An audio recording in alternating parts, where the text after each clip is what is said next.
Hey guys, thanks for tuning in to Comic Book Nostalgia. I'm CB Nostalgia, and I have a rather surprising update to Guardians of the Galaxy Volume 3. Well, in case you didn't know, Guardians of the Galaxy Volume 3 is well underway, and the movie actually wrapped primary production earlier this year. Now, the movie's been kept under wraps in fairly typical Marvel fashion. We know the team's back together, and Adam Warlock is going to be a big part of this film and will be played by Will Poulter. But earlier today, we got another new casting news for the movie, and it turns out it's a very familiar face from another James Gunn project. Now, according to the team over at Deadline, one of the Suicide Squad's standout new stars, Daniela Melchior, who played Ratcatcher 2, has been cast in Guardians of the Galaxy Volume 3. Now, James Gunn is referring to this as a small role, so I don't expect it to really be a big part, but it's likely to be somewhat of a memorable one.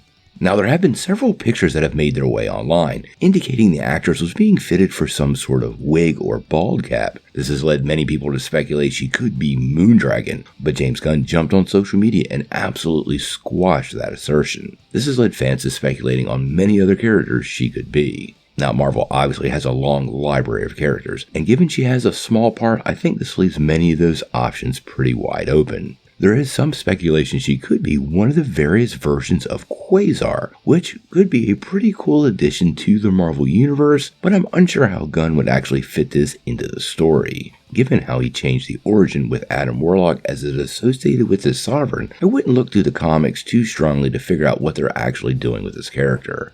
If she does turn out to be Quasar, I actually think she'll turn out to be the Faye version of the character. That character's tied pretty close to the original Captain Marvel, although she does have a kind of convoluted origin that would almost surely be completely rewritten.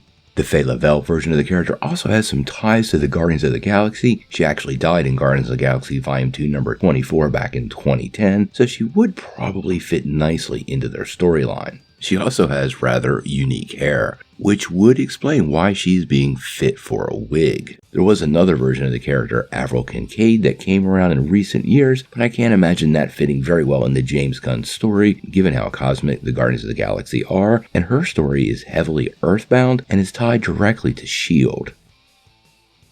Now, obviously, if we get any more news about Daniela Melchior in Guardians of the Galaxy Volume 2, we're going to bring it to you right away. I suspect we won't be finding out any details about the character anytime soon, but I am curious on which character she is playing and how this particular character will fit into the Guardians of the Galaxy going down the road. There's a distinct possibility she might be seeding a future team, but we'll have to wait and see. Until we find out more, what do you guys think? How do you feel about Ratcatcher 2 officially joining the cast of Guardians of the Galaxy Volume 2? And if she's not playing Moondragon, who do you think she is? Sound off in the comments below. If you like this video, make sure you hit like, click subscribe, and if you don't ring that bell, you're not getting any updates. Peace.